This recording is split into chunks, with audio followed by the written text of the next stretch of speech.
வணக்கம் நண்பர்களே. என் பெயர் ஸ்வேதா. எனக்கு 22 வயது ஆகிறது. தமிழ்நாட்டின் ஒரு சிறிய கிராமத்தில் பிறந்து வளர்ந்த நான், எங்கள் ஊரில் பெண் பிள்ளைகளுக்கு சீக்கிரமே திருமணம் செய்து வைத்து விடுவார்கள். சிறு வயதிலிருந்தே என் மனதில் திருமணத்தை பற்றி ஒரு பெரிய பயம் இருந்தது. அதற்கு முக்கிய காரணம் நம் சமூகத்தில் புகுந்து வீட்டையும் மாமியார்களையும் பற்றி பேசப்படும் வதந்திகள் தான்.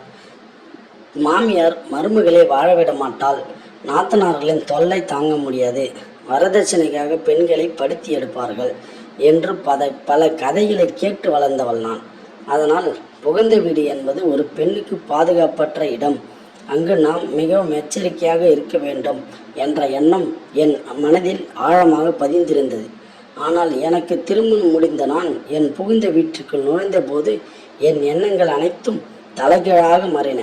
உலகில் உள்ள எல்லோரும் ஒரே மாதிரி இருப்பதில்லை என்பதை என் புகுந்த வீட்டார் எனக்கு புரிய வைத்தார்கள்.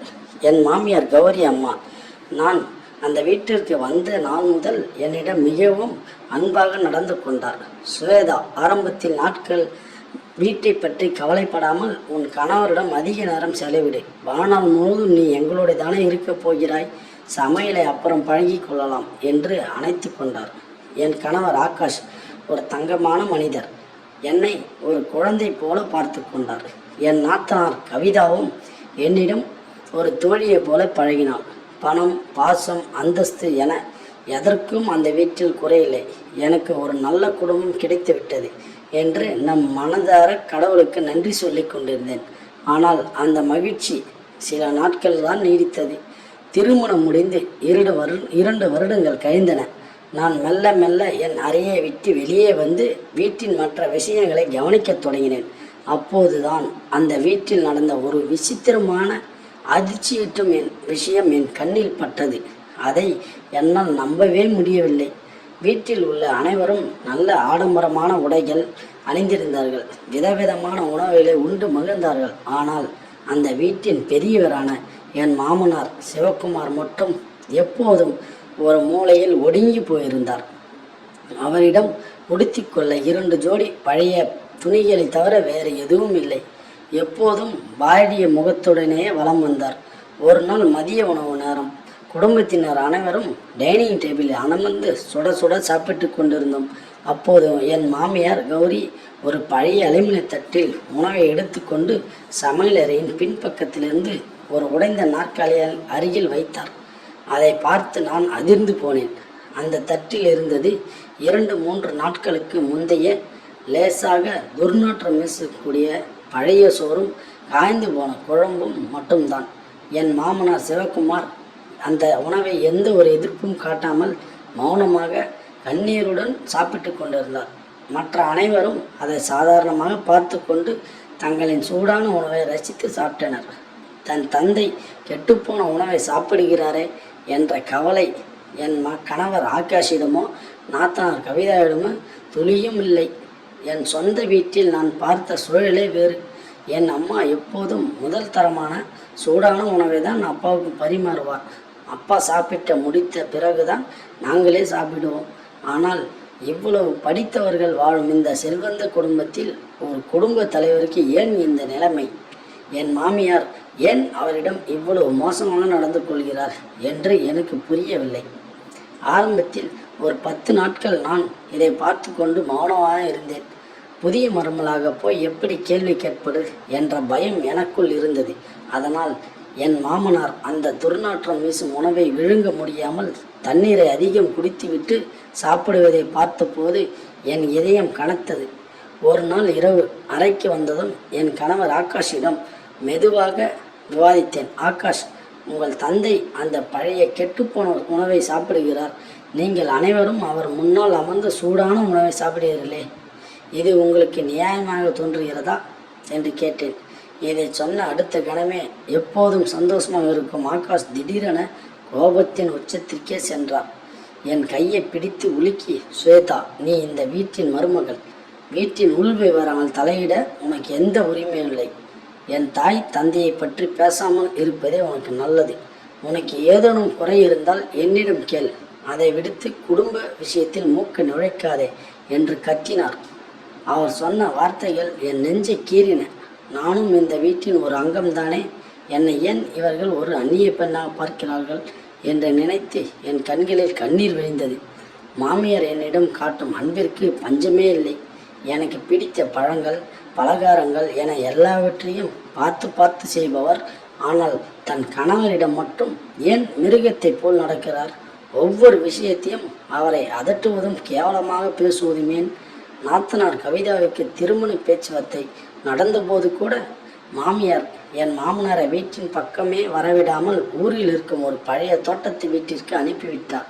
பெண் பார்க்க வந்தவர்கள் வந்து சென்ற பின்னர் திருமணம் உறுதியானது. நான் கவிதாவிடம், கவிதா, அப்பாவை ஏன் இப்படி நடத்துகிறீர்கள்? அம்மாவை நீ ஏன் தடுத்து கேட்கக்கூடாதா என்று கேட்டேன். அதற்கு கவிதாவும் ஆகாஷ் சொன்ன அதே பதிலே சொன்னாள். அண்ணி, இது அம்மாவுக்கும் அப்பாவுக்கும் இடையிலான தனிப்பட்ட கணக்கு. இதில் நீங்கள் தலையிடாமல் இருப்பதே உங்கள் எதிர்காலத்திற்கு நல்லது. அம்மாவின் கோபத்திற்கு ஆளானால் உங்கள் வாழ்க்கையும் நரகமாகிவிடும் என்றாள். அவள் சொன்னதும் ஒரு விதத்தில் உண்மைதான். எனக்கு தோன்றியது, தன் கணவரையே அப்படி நடத்தும் ஒரு பெண் மருமகளான என்னை என்ன வேண்டுமானாலும் செய்யக்கூடும் என்று பயம் எனக்குள் வந்தது. ஒரு நாள் மதிய நேரம் திருமண சேலைக்காக என் மாமியாரும் கவிதாவும் கடை வீதிக்கு சென்றிருந்தனர். ஆகாஷும் அலுவலகம் சென்று விட்டார். வீட்டில் நானும் என் மாமனார் மட்டும் இருந்தோம். அன்றைய என் மாமியார் மாமனாருக்கு உண்பதற்காக ஒரு கிண்ணத்தில் முற்றிலும் பூசணம் பிடித்த நாற்றம் அடித்த பழைய குழம்பையும் ரொட்டியும் வைத்திருந்தார். அதை பார்த்த எனக்கு கோபம் தாங்கவில்லை. என்று எப்படியாவது இவருக்கு நல்ல உணவை கொடுக்க வேண்டும் என்ற ஆதங்கத்தில் யாருக்கும் தெரியாமல் அந்த பழைய உணவை எடுத்து சென்று வீட்டின் பழைய புழக்கூடியில் இருந்த குப்பை தொட்டியில் கொட்டிவிட்டேன். பாத்திரத்தை கழுவி வைத்தேன். அன்று மதியம் மாமனாருக்கு சுட சுட உணவை பரிமாறினேன். அவர் கண்களில் நன்றியோடு அதை சாப்பிட்டார். அப்பாடா, ஒரு நல்ல காரியம் செய்து விட்டோம் என்று என் மனம் நிம்மதி அடைந்தது. ஆனால் நான் செய்த அந்த செயல் எவ்வளவு பெரிய விபரீதத்தை ஏற்படுத்தப் போகிறது என்பது எனக்கு அப்போது புரியவில்லை. இரவு அனைவரும் வீட்டிற்கு திரும்பினர். இரவு உணவு நேரம் வந்தது. நான் சமைத்த நல்ல உணவுகள் மேஜையில் இருந்தன. ஆனால் சமையலறைக்குள் சென்று என் மாமியார் தன் வைத்திருந்த பழைய உணவு அங்கு இல்லாததைக் கண்டு ஆவேசமடைந்தார். அவர் நேராக டைனிங் ஹாலுக்கு வந்து எல்லார் முன்னிலையும் என் மாமனாரை பார்த்து கத்தத் தொடங்கினார். உனக்கு அவ்வளவு கொழுப்பா? நான் வைத்த உணவை நீயே கொண்டு போய் குப்பையில் கொட்டுகிறாயா? உனக்கு சுட சுட நல்ல உணவு கேட்கிறதா என்று மிக கேவலமான வார்த்தைகளால் திட்டினார். உண்மையில் அந்த உணவை கொட்டியது நான் தான். ஆனால் மாமியாரின் அந்த பயங்கரமான கோபத்தை பார்த்ததும் என் உடல் நடுங்க தொடங்கியது. என்னால் உண்மையை சொல்லும் தைரியம் வரவில்லை. என் மாமியார் சமையலறைக்குள் சென்று பாதி வெந்த மாவை எடுத்து வந்து என் மாமனாரின் தட்டில் கொட்டினார். இனி உனக்கு உணவு இதுதான், நீ இதை தின்றுவிட்டு உன் வயிற்றை நிரப்பு என்று கத்தினார். என் மாமனார் நெற்கதையாக நின்று அந்த பச்சை மாவை அழுது கொண்டே சாப்பிடத் தொடங்கினார். அதை பார்த்த என் தொண்டையில் ஒரு கவலம் உணவு கூட இறங்கவில்லை. நான் அழுகையுடன் அறைக்கு ஓடிவிட்டேன். என் கணவர் ஆகாஷ் நான் சாப்பிடாததை கவனித்து அறைக்கு வந்து ஏன் சாப்பிடவில்லை என்று கேட்டார்.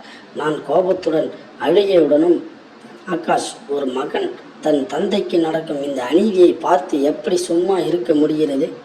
நாளை என் மகனும் உங்களைப் போல் வளர்ந்து உங்களை ஒரு வேளை உணவிற்காக இப்படி ஏங்க வைத்தால் உங்களால் தாங்க முடியுமா? நாம் எதை விதைக்கிறோமோ அதைத்தானே அறுவடை செய்ய முடியும் என்று கத்தினேன். அதற்கு ஆகாஷ் திகைத்து போய், ஸ்வேதா, உனக்கு உண்மை என்னவென்று தெரியாது, அமைதியாய் தூங்கு என்று கூறி விட்டு படுத்து கொண்டார். ஆனால் அன்று இரவு முழுவதும் எனக்கு தூக்கமே வரவில்லை. என் மனசாட்சி என்னை உலுக்கியது. என் செயலால் அல்லவா அந்த பெரியவர் அன்று பச்சை மாவை தின்ன வேண்டியதாயிற்று. மறுநாள் அதிகாலை பனிப்பொழிவு அதிகமான இருந்த கடும் குளிர். நான் விடுவதற்கு முன்பே முற்றத்துக்கு வந்தேன். அங்கு உடைந்த கட்டிலில் கிழிந்த போர்வையை போர்த்தி கொண்டு என் மாமனார் நடுங்கிக் கொண்டே கடவுளை பிரார்த்தனை செய்து கொண்டிருந்தார். என் மாமியார் நல்ல வெதுவெதுப்பான அறையில் தூங்கி கொண்டிருந்தார். நான் மாமனாரின் அருகில் சென்று அமர்ந்து கண்ணீருடன் அவர் கைகளை பிடித்து கொண்டேன். அப்பா, என்னை மன்னித்து விடுங்கள். நேற்று அந்த பழைய உணவை குப்பியில் கொட்டியது நான் தான். உங்களுக்கு நல்லது செய்ய போய் இப்படி உங்களுக்கு பச்சை மாவு உணவாக கிடைக்க காரணமாகிவிட்டேனே என்று அழுது கொண்டே மன்னிப்பு கேட்டேன். என் மாமனார் என் கைகளை தடுத்து லேசாக புன்னகைத்து, இதில் உன்மேல் எந்த தப்பும் இல்லை மகளே. நீ எனக்காக நல்லதுதான் நினைத்தாய். ஆனால் என் விதியில் வாழ்நாள் முழுவதும் இப்படி அழுகிய உணவை சாப்பிடுவதுதான் என்று எழுதியிருக்கிறது. என் பிள்ளைகளே, என் மனைவியோ கெட்டவர் இல்லை. நான் அன்று விதைத்த பாவத்தை தான் இன்று அறுவடை செய்கிறேன் என்றார். அவர் சொன்னதை கேட்டு நான் திகைத்து போனேன். அப்பா, என்ன சொல்லுகிறீர்கள்? எனக்கு ஒன்றும் புரியவில்லையே என்றேன். அந்த கடும் குளிரில் அவர் தன் கடந்த கால கசப்பான உண்மைகளை கூறத் தொடங்கினார். ஸ்வேதா, எனக்கும் கௌரிக்கும் திருமணம் நடந்து இருவருக்கும் இடையே வயது வித்தியாசம் மிக அதிகம். கௌரிக்கு அப்போது 15 வயது, எனக்கு 30 வயது. நான் என் குடும்பத்தில் ஒரே ஆண் வாரிசு. எனக்கு 5 சகோதரிகள் இருந்தனர். என் தாய் என் சம்பாதியத்தில் தன் மகளுக்கு திருமணம் செய்து முடித்துவிட்டு கடைசியாக எனக்கு திருமணம் செய்து வைத்தார். அதுவும் கௌரி ஒரு சிறுமி என்பதால் அவளை அடக்கி ஆளலாம், வேலைக்காரர்கள் நடத்தலாம் என்பதற்காகவே அவளை தேர்ந்தெடுத்தார். கௌரி இந்த வீட்டிற்கு வந்த முதல் நாளிலிருந்தே என் தாய் அவளை ஒரு அடிமை போல் நடத்தினார். அவளுக்கு ஒருவேளை நல்ல உணவை கூட கொடுக்காமல் நான் வாங்கி வரும் எல்லாவற்றையும் தன் மகள்களின் வீட்டிற்கு அனுப்பிவிடுவாள். கௌரிக்கு எப்போதும் எஞ்சிய கெட்டுப்போன பழைய உணவுகள் தான் கிடைத்தது. என் மனைவியின் மீது என் தாய் இவ்வளவு கொடுமைகளை செய்தும் நான் என் தாயை எதிர்த்து கேட்காமல், கௌரியின் அழுக்குரலுக்கு செவி சாய்க்காமல் மௌனமாக இருந்தேன். கௌரிக்கு 16 வயதில் ஆகாஷ் பிறந்தான். சரியான உணவு இல்லாததால் அவள் உடல்நிலை மோசமடைந்து இருந்தும் அவளை மாடு போல் வேலை வாங்கினார்கள். ஒரு நாள் என் தாயும் சகோதரிகளும் கௌரியின் மீது பொய் குற்றச்சாட்டை சுமத்தி அவளை விவாகரத்து செய்யுமாறு என்னை வற்புறுத்தினார்கள். நானும் ஒரு கோழையாக என் தாயின் பேச்சை கேட்டு கௌரியை விவாகரத்து செய்தேன். இதை கேட்ட என் உடம்பெல்லாம் நடுங்கியது. அப்படி என்றால் நீங்களும் மாமியாரும் இப்போது கணவன் மனைவி இல்லையா என்று அதிர்ச்சியோடு கேட்டேன். ஆமாம் ஸ்வேதா, சட்டப்படி நாங்கள் பிரிந்து விட்டோம். ஆனால் அவளுக்கு பிறந்த வீடு என்று சொல்ல இடமில்லாததால் இதே வீட்டிலே ஒரு வேலைக்காரியை விட கேவலமான நிலையில் அவளை வாழ வைத்தேன். காலச்சக்கரம் சுழன்றது. என் தாய் இறந்து போனாள். என் சகோதரிகள் என் பணம் தீர்ந்ததும் என்னை கைவிட்டனர். ஆகாஷ் வளர்ந்து பெரியவனானான். தன் தாய்க்கு இந்த வீட்டில் நடந்த அத்தனை அநீதிகளையும் அவன் தன் கண்களால் பார்த்தான். அவன் சம்பாதிக்க தொடங்கியதும் இந்த வீட்டின் அதிகாரம் கௌரியின் கைக்கு மாறியது. அன்று நான் என் தாயின் கொடுமைகளை மௌனமாக பார்த்து கொண்டிருந்தேன். இன்று என் மகன் தன் தாயின் கோபத்தை மௌனமாக பார்த்து கொண்டிருக்கிறான். அன்று என் மனைவி ஒரு கவலம் உணர்வுக்காக அழுதால் இன்று நான் அழுகிறேன். துரோகம் செய்தேன். இன்று அவளை பிரிந்து வயதான காலத்தில் அனாதையாக விடுவோமோ என்ற பயத்தில் அவள் தரும் நரகத்தை ஏற்றுக்கொண்டு வாழ்கிறேன். இதில் ஆகாஷ் மீதோ கௌரி மீதோ எந்த தப்பும் இல்லை மகளே. எல்லாம் என்னை வினை பயன் என்று கூறி மௌனமானார். அவர் கதையை கேட்டு முடித்து என் கண்களில் கண்ணீர் நின்றபாடில்லை. என் மாமியார் என் மீது ஏன் இவ்வளவு அன்பாக இருக்கிறார் என்பது இப்போது எனக்கு புரிந்தது.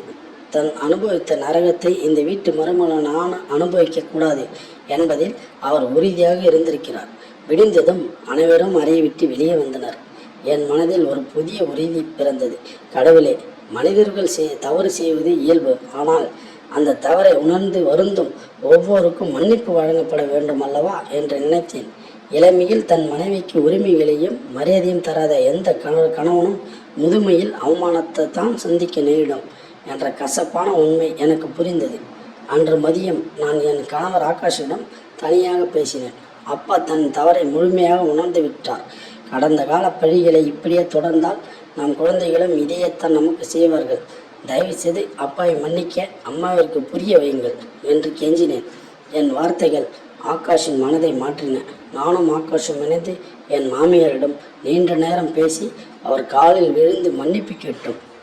ஆரம்பத்தில் மறுத்த கௌரி அம்மா இறுதியில் தன் மகளின் பாசத்திற்காகவும் மருமகளான என் கோரிக்கைக்காகவும் என் மாமனாரை வீட்டின் உறுப்பினராக ஏற்றுக்கொண்டார். அவருக்கு மீண்டும் உரிய இடமும் நல்ல உணவும் உடையும் கிடைத்தன. அவர் முழுமையாக மன்னிக்கப்படாவிட்டாலும் இப்போது அந்த வீட்டில் ஒரு மனிதனாக வாழத் தொடங்கியுள்ளார்.